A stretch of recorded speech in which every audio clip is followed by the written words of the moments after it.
IFM News. IFM News. IFM News. Lokal. Naipaayon ti regalo dagiti tanlo a rape victims iti Ilocos Norte. Babaen kadagiti kaming ti Ilocos Norte Police Provincial Office, Provincial Women and Children Protection Desk ka idadalwan ni Police Captain Cheryl Kakayorin.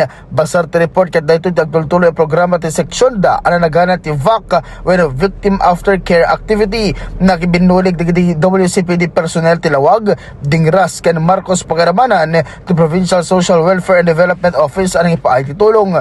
Naipaay kadakwada ti sagdili 5 kilos ti bagas ken groceries kagampay ti programa ang matulungan dagiti biktima amang recovery ti bagbagida manipod kadagiti traumas ken kastapay amang ipasigurado nga isuda ket may ayat ken maisigurado ti kinatalgedda. Para iti IFM News, Idol Lawrence Martinez, Tatak, IFM. IFM News. IFM News. IFM News. Lokal.